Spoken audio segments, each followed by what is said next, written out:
Dear friends, JAC board ने 9th class का model paper जारी कर दिया है 2021 एग्ज़ाम के लिए। तो सेट नंबर 1 हम देख रहे हैं। इसमें इसका सॉल्यूशन देखेंगे पूरा। आपके सभी subject Hindi, English, math, social science and science सभी के हमने जो है यहाँ पर सॉल्यूशन डाल दिए हैं। सभी की लिंक इसी वीडियो के डिस्क्रिप्शन बॉक्स में है।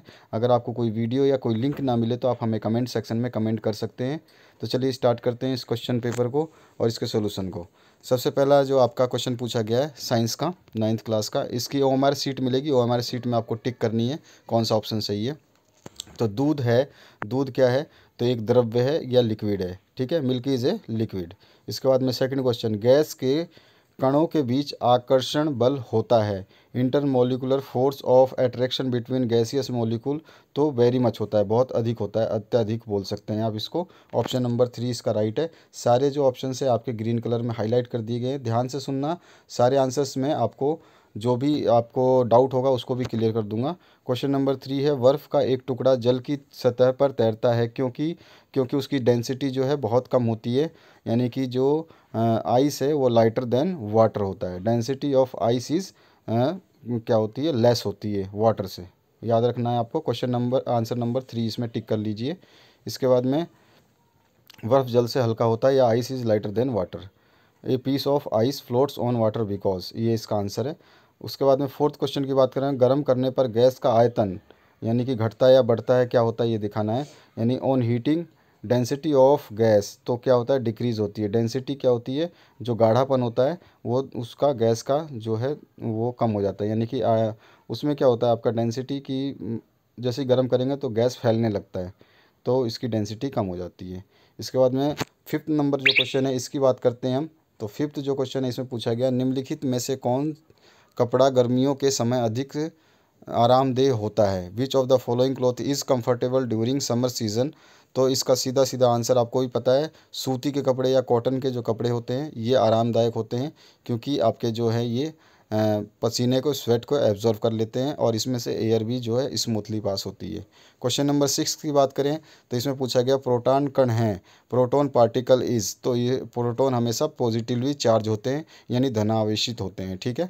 7th नंबर जो क्वेश्चन है, परमाणु भार बराबर होता है atomic weight is equal to.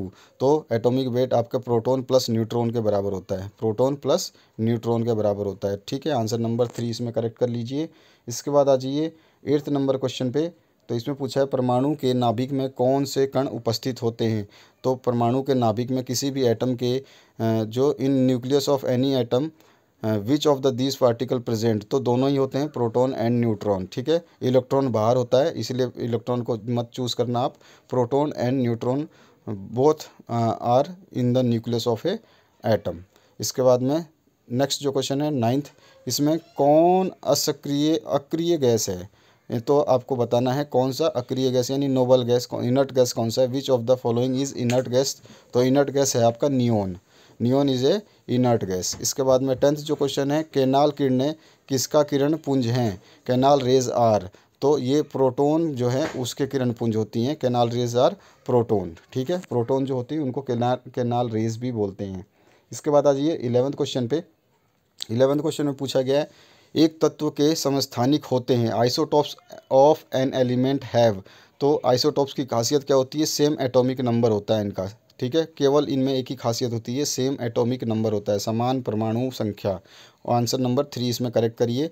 12th question है, सोडियम का सही इलेक्ट्रॉनिक विन्यास है। तो electronic configuration of sodium is. तो सोडियम का टोटल विन्यास पता है आपको कितनी होती है? 11 होती है। तो सबसे पहले सेल में 2 होते हैं, दूसरे सेल में 8 होते हैं और बचे हुए सेल जो इलेक्ट्रॉन्स है वो लास्ट सेल में होते हैं। तो आप देखिए पहले सेल में 2 और फिर 8 और बचे हुए लास्ट में, तो ऑप्शन नंबर 4 आपका करेक्ट है। ठीक है, इसके बाद आ जाइए 13 नंबर क्वेश्चन में, किस तत्व के परमाणु में 18 न्यूट्रॉन एवं 17 प्रोटॉन हैं। किसी तत्व के परमाणु में, तो तत्व का परमाणु द्रव्यमान कितना होगा। तो आपको पता है द्रव्यमान जो होता है, if an element of atom contains 18 neutron and 17 proton, what will be its atomic weight. Atomic weight हमेशा क्या होता है? न्यूट्रॉन प्लस प्रोटॉन दोनों को मिला करके एटॉमिक वेट होता है। तो न्यूट्रॉन आपका 18 है और प्रोटॉन आपका 17 है, तो दोनों को मिला के 35 जो आंसर आपका फर्स्ट ऑप्शन सही है। क्वेश्चन नंबर 14 की बात करते हैं। तो यदि किसी वस्तु का विस्थापन शून्य है तो उस वस्तु द्वारा तय की गई दूरी है कितनी होगी। If displacement of a body is zero then distance travel by a body can be, तो वो कभी भी शून्य नहीं हो सकता, ठीक है, शून्य नहीं होगा। कोई भी अगर डिस्प्लेसमेंट कोई बॉडी की ज़ीरो है तो उसका हम कभी भी शून्य नहीं बता सकते हैं जो उसका डिस्टेंस है, ठीक है, ध्यान रखना है आपको, ये एकदम ट्रुथ है और इसको आपको मानना पड़ेगा। इसकी अगर आप वो चाहते हैं तो इसकी डिटेल्स आपको थोड़ी मतलब जब आपकी क्लास 10th में जाएंगे 11th में जाएंगे तो आपको सब पता चल जाएगा। 15th क्वेश्चन जो है आपका, ओडोमीटर मापता है, ओडोमीटर क्या मापता है, तो ओडोमीटर मेजर्स डिस्टेंस, दूरी को मापता है, तो सेकंड ऑप्शन करेक्ट कर लीजिए इसमें। इसके बाद में 16 क्वेश्चन है, 18 किलोमीटर पर आवर का वेग, यानी कि आपको बताना है चेंज 18 किलोमीटर पर आवर को, वेलोसिटी को आपको चेंज करना है मीटर पर सेकंड में, तो मीटर पर सेकंड में करना है, ये किलोमीटर में है तो इसको मीटर में कन्वर्ट करने के लिए 1000 से मल्टीप्लाई कर देंगे 18 को, तो ये हो जाएगा 18,000, और सेकंड में कन्वर्ट करने के लिए 1 मिनट में 60 सेकंड होते हैं और 1 घंटे में 60 मिनट, तो 60 इंटू 60, 3600 से 1800 को 18,000 को 3600 से भाग देंगे तो आपका आंसर जो आएगा 5, तो ऑप्शन नंबर 5 करेक्ट कर लीजिए। इसके बाद में 17th क्वेश्चन की बात करते हैं, किसी विशेष दिशा में कण की चाल को उसका खालिस्तान कहते हैं। A particle speed in a particular direction is known as velocity, वेग कहते हैं उसको, आपको ध्यान रखना है, ऑप्शन नंबर 1 करेक्ट है। 18वां क्वेश्चन है, न्यूटन किसका मात्रक है, तो आपको पता ही होगा बल का मात्रक है, फोर्स का जो है यूनिट होता है न्यूटन, ठीक है। अब इसके बाद में आ जाइए नेक्स्ट क्वेश्चन पे, न्यूटन का गति का कौन सा नियम बल की परिभाषा देता है, तो सेकंड लॉ जो न्यूटन का है वो आपको बताता है मोशन ऑफ न्यूटन्स, जो है आपको बताता है लॉ ऑफ मोशन, जो है सेकंड जो आपका लॉ है वो बताता है, न्यूटन का second law law of motion कहलाता है, तो इसका दूसरा ऑप्शन करेक्ट कर लीजिए। इसके बाद में आ जाइए 20वें क्वेश्चन पे, ध्वनि तरंगों की चाल सबसे ज़्यादा होती है, तो सबसे ज़्यादा स्पीड ऑफ साउंड कहाँ पे होता है, तो सबसे ज़्यादा ठोस में होती है, ठीक है, speed of sound travels in solids very fast. इसके बाद में 21वां जो क्वेश्चन है, श्रव्य ध्वनि का परास होता है, एविडेबल रेंज ऑफ साउंड इज़, तो हम जो सुनते हैं वो मतलब उसकी सीमा कितनी होती है, तो 20 हर्ट्ज से आपकी 20 मेगा हर्ट्ज तक होती है, तो मेगा हर्ट्ज को आप अगर चेंज करेंगे तो कितना हो जाएगा 20 से 20,000 हर्ट्ज तक, तो ऑप्शन नंबर 2 करेक्ट कर लीजिए। उसके बाद में 22 नंबर क्वेश्चन है, आवर्ती एन तथा तरंग दैर्ध्य लैम्डा वाले तरंग की चाल वी में क्या संबंध है, relationship between frequency and wavelength lambda and speed v of a wave is, तो हमेशा जो speed of wave is equals to होता है फ्रीक्वेंसी इंटू वेवलेंथ, तो ऑप्शन नंबर फर्स्ट आपका करेक्ट है, v equals to n lambda. इसके बाद में आ जाइए 23rd नंबर क्वेश्चन पे, तो इसमें पूछा गया है कार्य का एसआई मात्रक आपको बताना है, एसआई यूनिट ऑफ वर्क, तो हमेशा जूल होता है आपका एसआई मात्रक या एसआई यूनिट जो है जूल होती है वर्क की।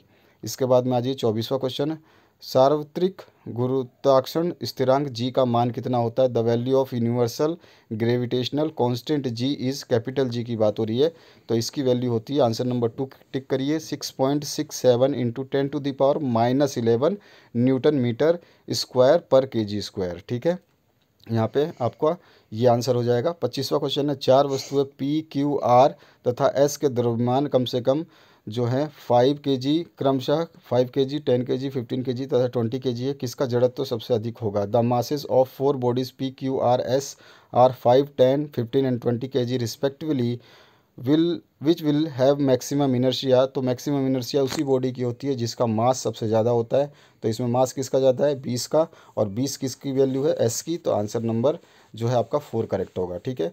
अब आ जाइए 26 नंबर में, निम्न में से कौन सही है, विच of the following is correct, तो आपका जो है फॉर्मूला अगर आपको याद होगा तो आपका होता है v square minus u square equals to 2as, ठीक है, ये होता है आपका, तो फर्स्ट ऑप्शन इसका करेक्ट है आपका, इसके अलावा कोई भी ऑप्शन जो है आपका करेक्ट नहीं है, सब गलत है। इसके बाद में आ जाइए जो नेक्स्ट जो क्वेश्चन है इसकी बात करते हैं, तो इसमें है आत्महत्या का थैला कहलाता है, यानी कि which of the following is known as suicidal bag, तो वो कौन सा चीज़ है आपके जो हम बोलते हैं इसको, तो लाइसोसोम जो होता है आपका, ऑप्शन नंबर 3 ये आत्महत्या का बैग कहलाता है, ध्यान रखना है आपको। 28 नंबर क्वेश्चन की बात करते हैं, कोशिका की खोज किसने की थी, तो रॉबर्ट हुक जो है उन्होंने इसकी खोज की थी, आपको ध्यान रखना है इनका नाम, हु डिस्कवर द सेल। इनके बिना सेल की थ्योरी आती ही नहीं। 29th जो क्वेश्चन है, जीन बने होते हैं, genes are made up of, तो genes are made up of DNA के खंडन से या डीएनए से, फर्मेंट्स ऑफ डीएनए। ठीक है, ऑप्शन नंबर फर्स्ट करेक्ट है। अगर डीएनए भी लिखा होता तो आप डीएनए को राइट कर दीजिएगा। 30 नंबर क्वेश्चन है, रंगीन प्लेसीड को कहते हैं, कलर्ड प्लेस्टिड इज़ नॉन एज, तो इसको हम क्या कहते हैं, तो ऑप्शन नंबर 3 करेक्ट है आपका, क्रोमोप्लास्ट कहते हैं इसको, chromoplast is the right option.